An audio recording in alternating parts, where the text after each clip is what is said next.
Oh, darlin', I can still smell that first spring rain mixed with the tang of fresh cut grass. I swear it's been dancing in my memories all morning.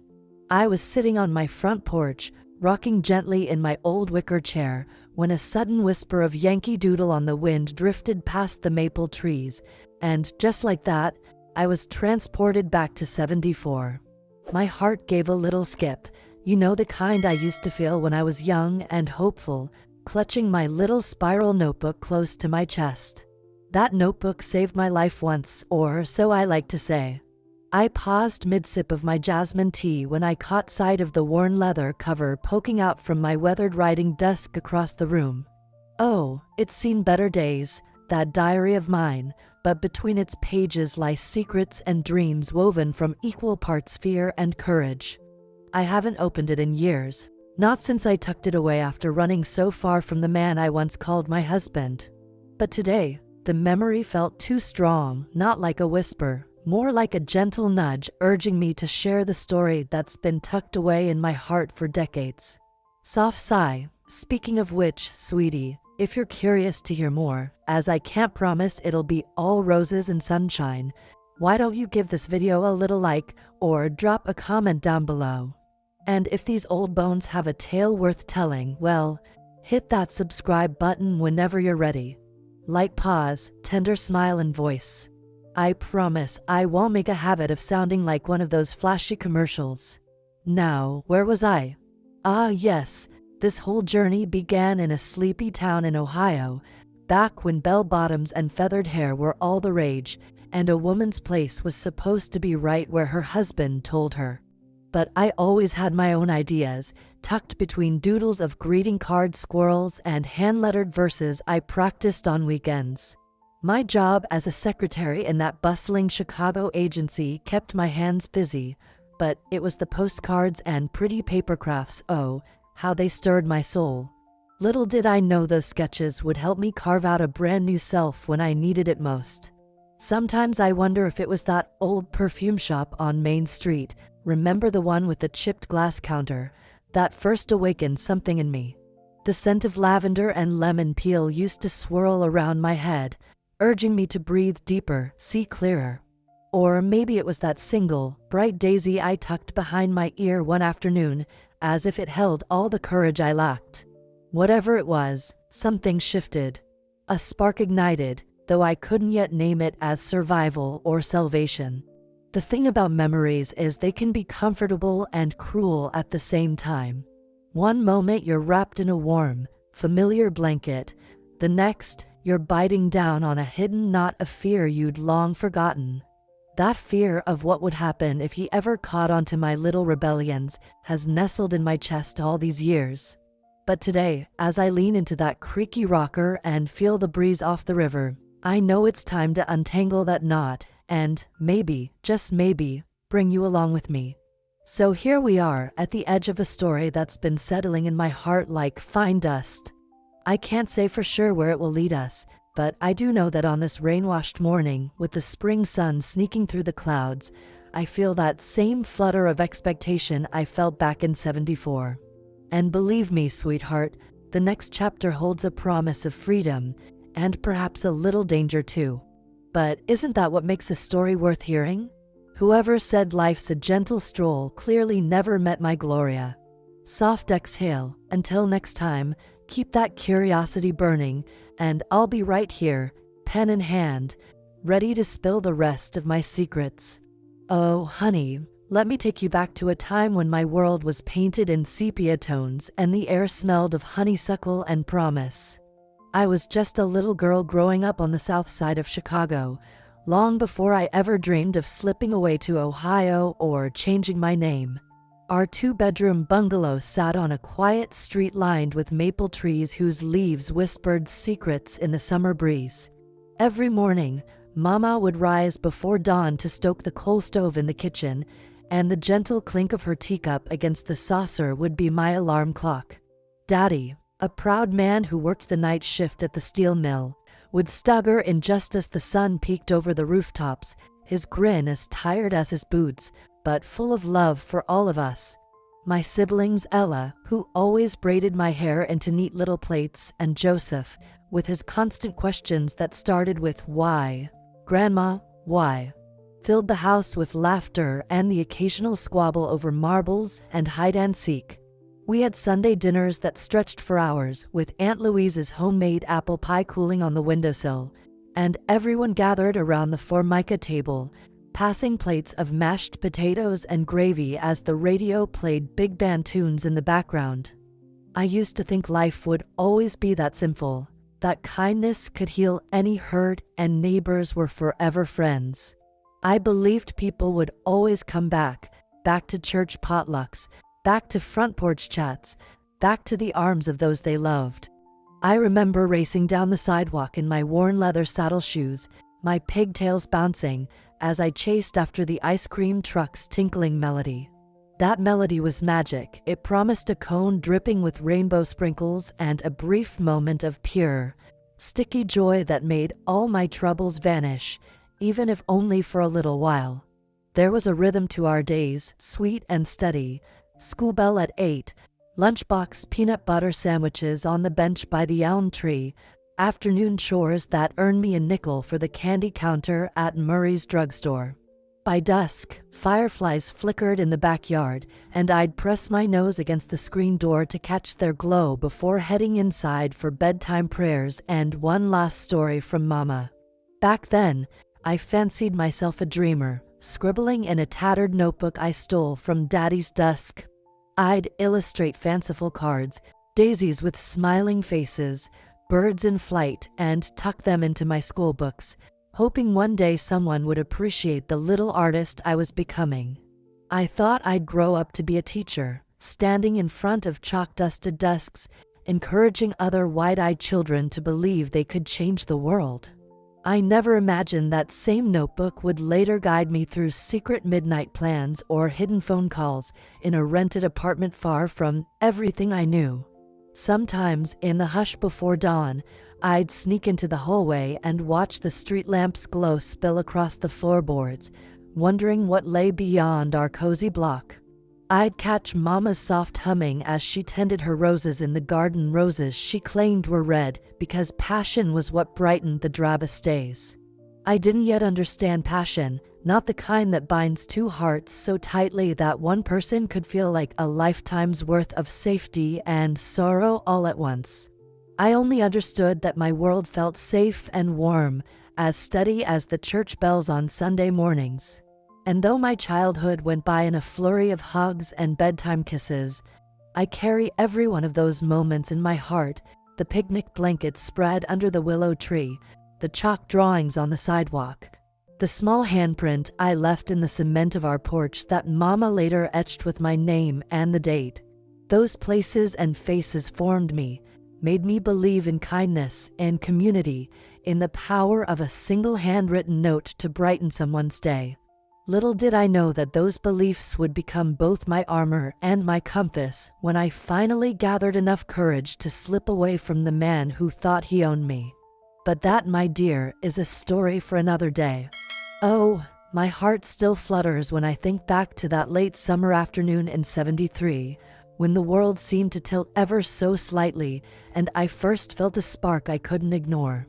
I'd been sitting on our creaky front porch, the same one where I'd grown up kicking my heels through faded green paint, when Mrs. Caldwell from next door strolled by with her little terrier, Buttons, trotting at her heels. You know how neighbors can't help but chatter. Well, she paused beside me, tucking a stray lock of silver-streaked hair behind her ear, and handed me an envelope sealed with deep blue wax. "Open it later," she said in her soft drawl, "when you're alone." I watched her wander off, the sun dappling through the elm tree leaves overhead, and my pulse picked up pace without warning. That letter was from him, Dean, my first real love, the man who would change everything. Dean worked at the hardware store on Main Street, stacking paint cans and sweeping the sidewalk before dawn, his hands calloused but gentle when he handed over my new set of colored pencils. I remembered how I'd teased him about those pencils, how he blushed as red as the cherry blossom petals that drifted down whenever the wind whispered through the yard. But it wasn't his shy smile that caught me off guard on that day. It was his words, written in neat cursive on creamy paper that smelled faintly of cedar. Gloria, the note began, I've carried this in my pocket for nearly a week, waiting for the right moment to tell you how I feel. May I call you tonight? My breath hitched, and I swear I could hear the cicadas' song strumming just for me. My mind stuttered between excitement and fear, excitement for the sweetness of being noticed, and fear that Mama might overhear and scold me for daydreaming when there were dishes to wash and letters to file at the agency. I tucked the letter against my heart and waited until dusk, my thoughts dancing faster than the fireflies in the yard. When the sun dipped low and the sky flared pink, I snuck upstairs to my little bedroom, careful not to rouse my younger sister Ella, who slept with a night light casting soft shadows of angels on her wall.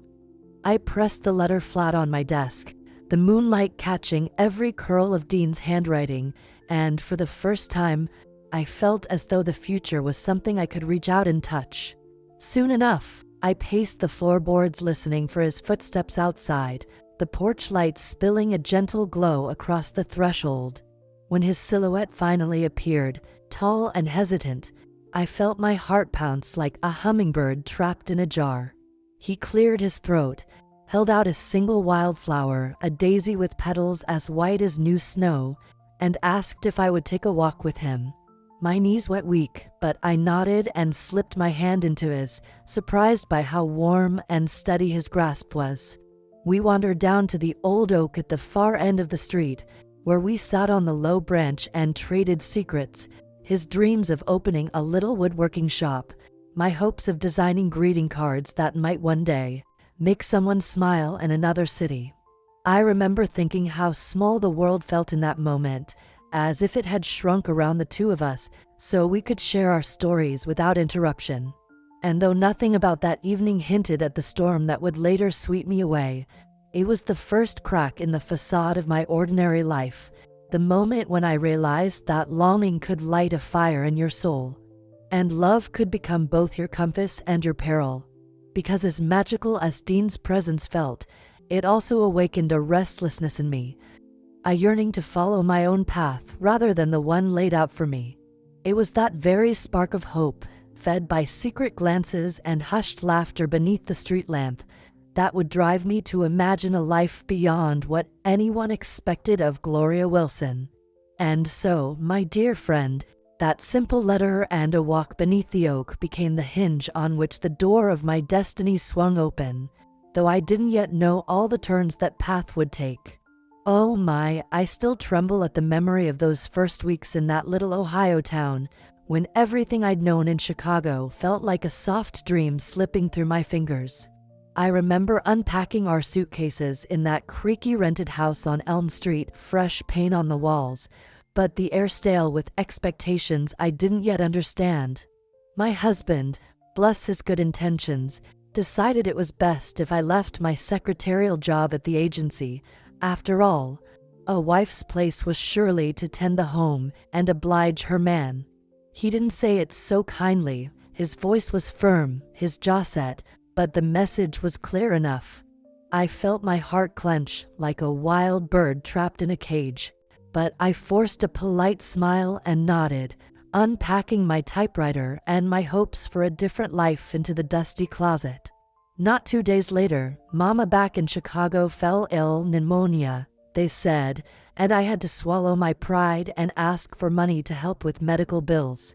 He refused at first, saying it was my family's burden, not ours, and in that moment I felt a sharp pang of anger and shame swirl together in my chest. Who was I, a woman with ambition and love, if I couldn't even care for my own mother? Neighbors started whispering, "She's too proud to admit she needs help," they'd murmur as I passed by in my plain dress, so I kept my head low, pretending I didn't hear the hush that followed me like a shadow.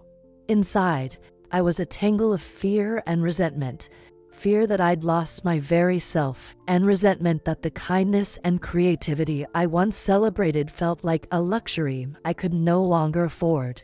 My sister Ella called me every week, her voice a lifeline across the miles, urging me to hold fast to my dreams, reminding me that kindness could still lead me home.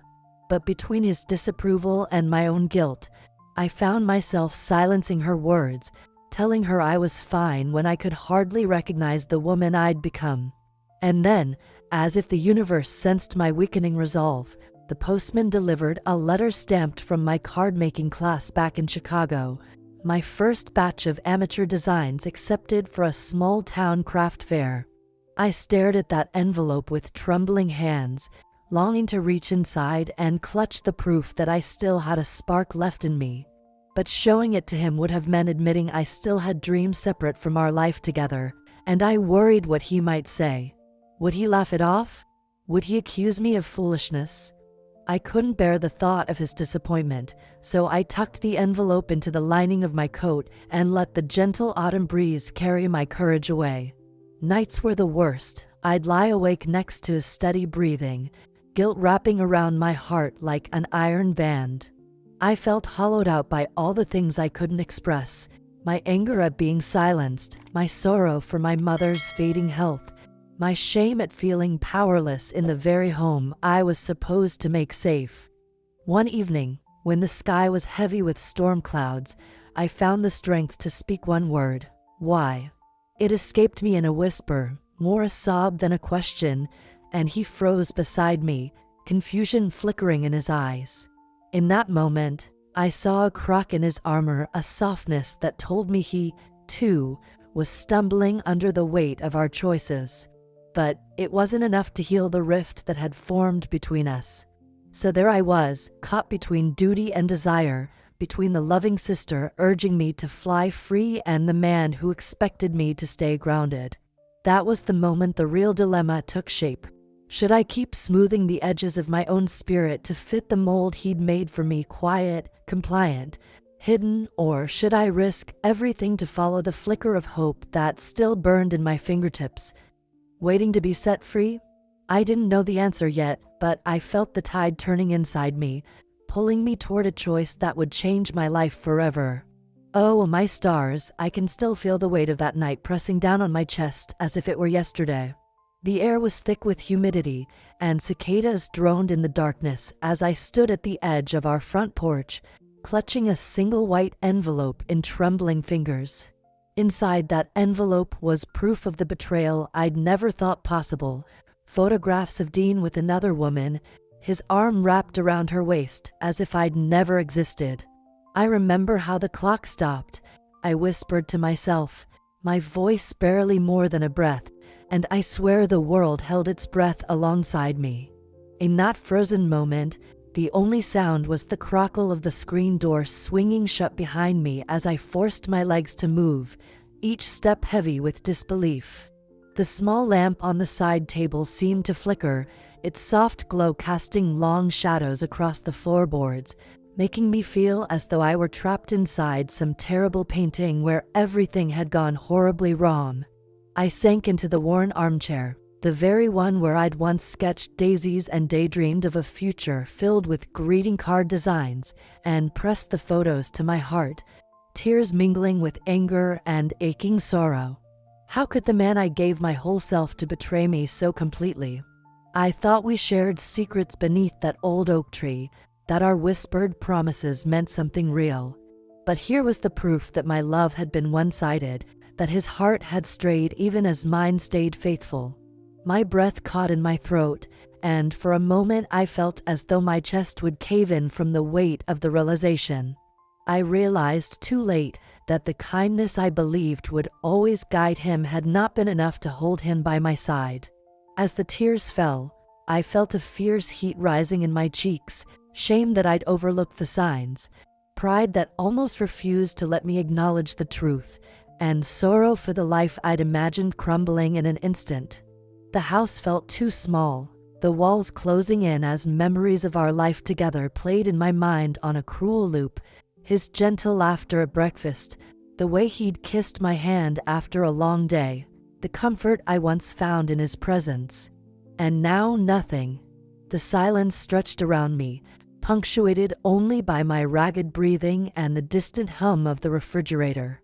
My fingers shook as I reached for the little spiral notebook hidden in the drawer, the same one I used to sketch designs and jot down my hopes.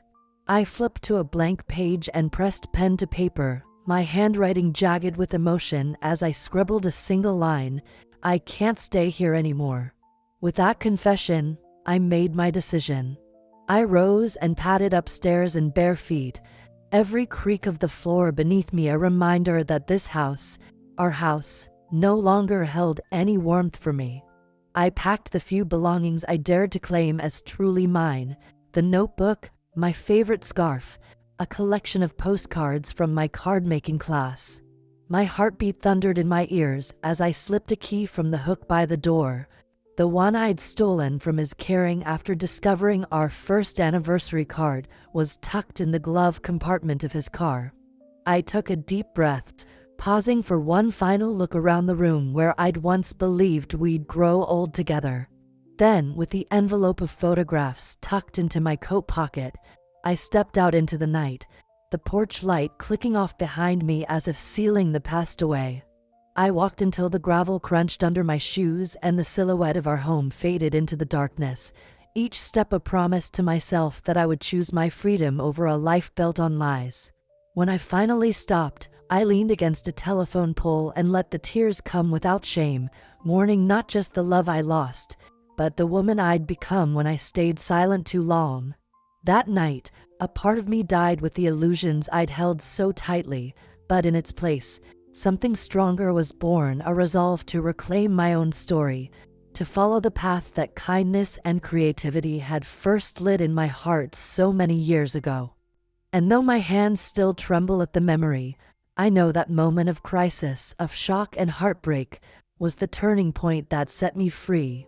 After that stormy night, dear, I found myself adrift in a silence so vast it felt like the ocean had swallowed my voice whole. I rented a tiny room above Mrs. Hargrove's bakery on Maple Avenue, the scent of vanilla donuts drifting through the floorboards each morning as I woke before dawn. Gone were the laughter and chatter of family dinners, replaced by the quiet hum of streetcars rattling past my window and the soft scrape of flour sacks being dragged across the wooden floor below. At first, I sat on the edge of the narrow bed for hours, tracing the faded floral pattern of the comforter with my fingertips, wondering if I'd ever recognize the woman I'd become. My notebook lay unopened on the small desk in the corner, its pages blank as the promise of new beginnings felt too heavy to touch. I spent days wandering the city streets, half listless, watching strangers bustle to work, clutching briefcases or shopping bags, their lives flowing with purpose, while mine felt suspended in midair. The only solace came from the tip-tap of my typewriter keys late at night when I dared to coax my fingers to dance across the ribbon, sketching the outlines of greeting cards that no longer seemed to sparkle with hope the way they once did. Loneliness settled into my bones like a stubborn chill, and I could feel my faith and kindness waver as I realized how quickly trust could be broken. Neighbors eyed me with polite curiosity, offering small smiles and hurried sympathy, but I felt an invisible barrier between us, a whisper of judgment I could neither shake nor welcome. I missed Mama's gentle hum as she tended her rosebushes, Ella's bright laughter echoing down the hallway, even the creaky protest of our back door swinging in the wind. All of that felt like someone else's life now, a snapshot in a dusty album I could no longer flip through without wincing. Yet, night after night, I forced myself to light a single candle on the windowsill, its flicker a tiny beacon against the darkness both outside and inside me. Sometimes I'd close my eyes and let the scent of melted wax and melted hope mingle, reminding me that even the smallest flame could bravely defy the vastest gloom. Gradually, I began to unearth the remnants of my old self, those tender strokes of creativity that had once filled my heart with delight. I dusted off my box of watercolors, heretical though it felt to paint anything joyful, and tentatively started blending soft pastels into scenes of fluttering birds and open skies. The act of putting color to paper felt like breathing for the first time in months, awakening a spark I thought had been extinguished. Though my trust in people remained tarnished, I discovered a strange comfort in my solitude, an opportunity to hear my own thoughts without the clamor of expectation. I journaled every morning, writing down the ache in my chest alongside the quiet wonder of sunrise light spilling over rooftops.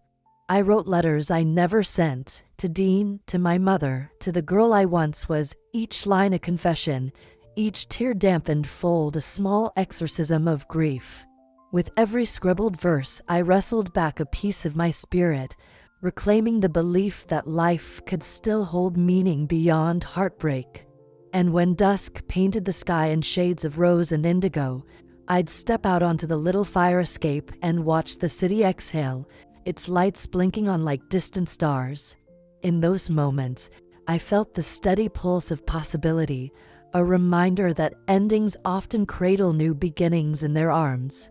By the time summer ripened and cicadas sang the old lullaby of my youth, I had built a fragile resilience, one brushstroke and one journal entry at a time. The woman I once was, full of boundless kindness and naive trust, had been reshaped by loss into someone quieter, more cautious, but still capable of wonder. And though the echo of that betrayal lingered like a shadow at my heels, I knew I would never again surrender my story to another's keeping. I was learning, slowly, that after the fiercest storms, silence can bloom into strength, and even in the deepest loss, a soul may find its way back to light. Oh, dear heart, on a brisk spring morning not long after I first found my footing in that little apartment above Mrs. Hargrove's bakery, something shifted inside me like the first bud of a rose peeking through chilly soil. I was trudging back from the grocery store, my arms loaded with cans of tomatoes and a loaf of crusty bread, when I noticed a small group of neighborhood kids clustered around the corner. They were trying to tape up a hand-drawn poster that fluttered in the breeze, and I recognized the shaky letters at once: card-making class, every Thursday, community center. My heart gave a skip I hadn't felt in ages, because card-making was how I used to pour my soul onto paper, how I used to glimpse a brighter tomorrow. I paused to watch a little girl, no older than 7, frowning in concentration as she balanced the folded poster on the lamppost. Her bangs fell into her eyes, and without thinking, I set down my bags and walked over, gently tucking the stray strands behind her ear in that grandmotherly way. Startled, she looked up at me with wide brown eyes, and I crouched so she wouldn't feel small. "Let me help," I whispered, offering my hand. Together we smoothed the poster's edges and secured it with extra tape I pulled from my apron pocket, tape I always carried for emergencies, though I hadn't yet needed it for anything this hopeful. As we worked, she chatted away about how she and her mother wanted to make get-well cards for Mrs. Thompson next door, who'd broken her leg slipping on the church steps. I watched the earnest curve of her little mouth, the way her eyes lit up when she described the cheerful sun and smiling flowers she planned to draw. In that moment, a warmth spread through my chest, as if every lonely evening spent watching donuts bake downstairs had been a stepping stone leading me right back to this simple joy, creating something with love for someone else.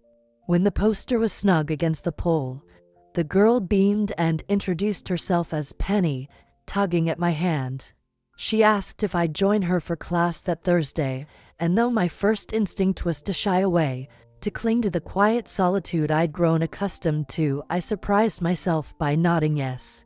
That small yes felt like a secret promise whispered into the universe, a pact between my wounded heart and the flicker of hope I'd almost forgotten I possessed. Between then and Thursday, I found myself humming little tunes as I kneaded dough for dinner or wiped flour from my fingertips after painting daisies at my desk. I imagined layouts for cards, soft watercolors of swaying willows, crisp black and white sketches of baby birds opening their beaks for breakfast worms, and I felt the spark of creation warm my veins once more. On the evening of the class, I walked into the bright, echoing hall of the community center, shelves lined with colored pencils, ribbon, stamps, and stacks of blank cardstock waiting to be transformed.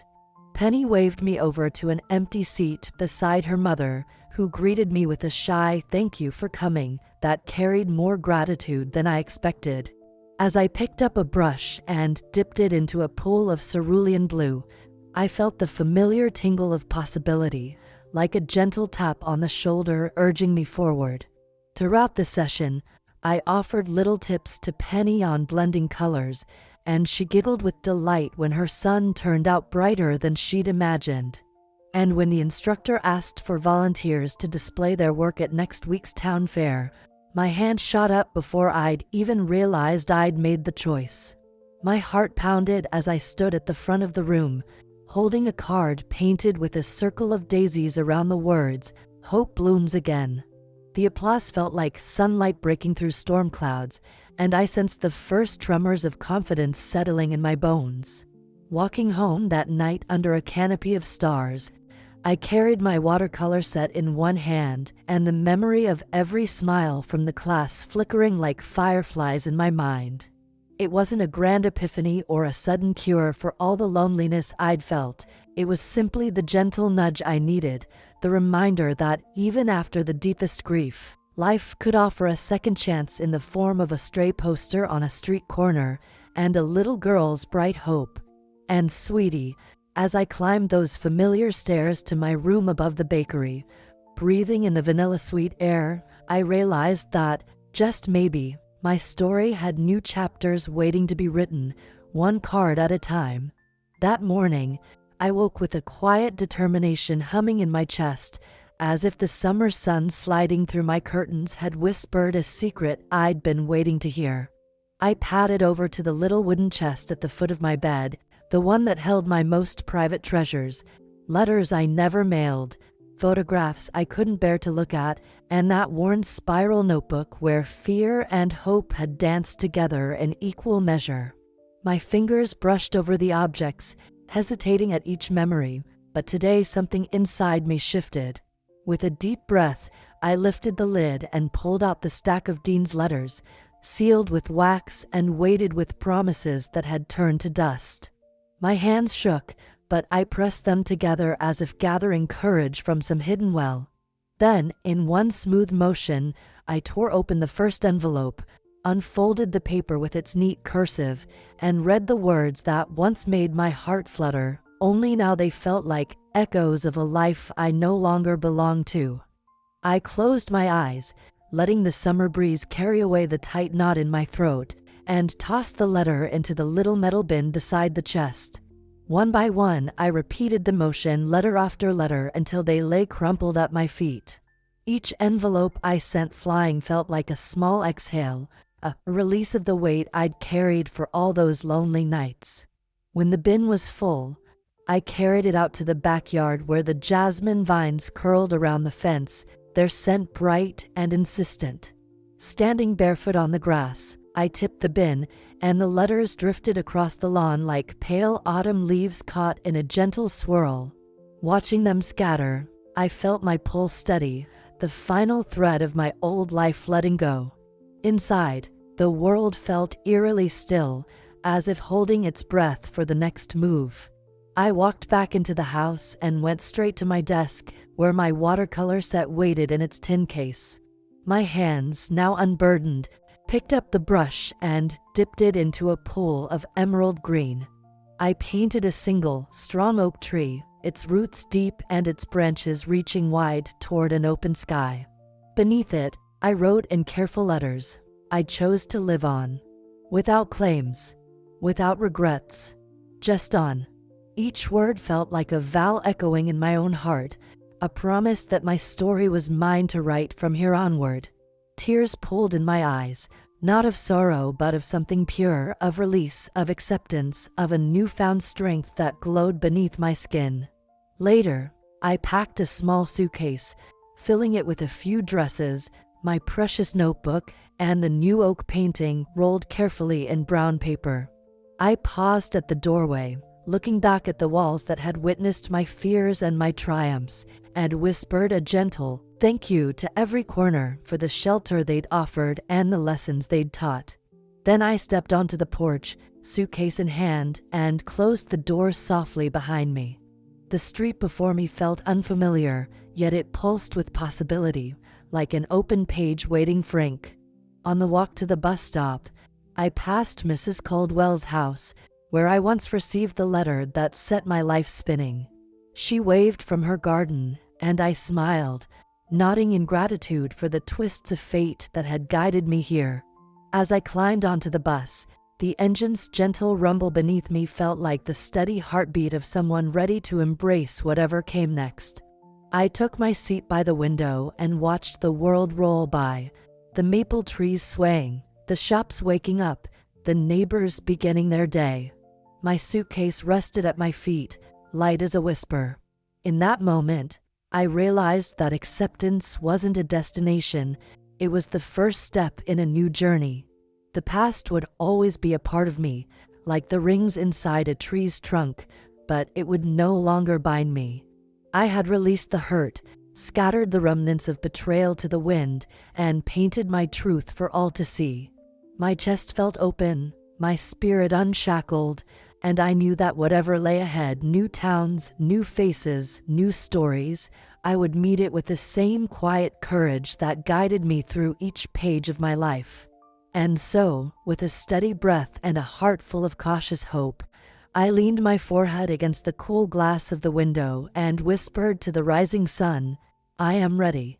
Oh, sweetheart, as I sit here on my porch swing watching that afternoon sun spill golden light over the neighborhood, I can't help but see how far I've come from that frightened girl clutching a suitcase above Mrs. Hargrove's bakery.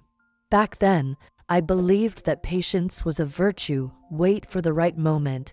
Wait for someone to rescue you. Wait for happiness to arrive.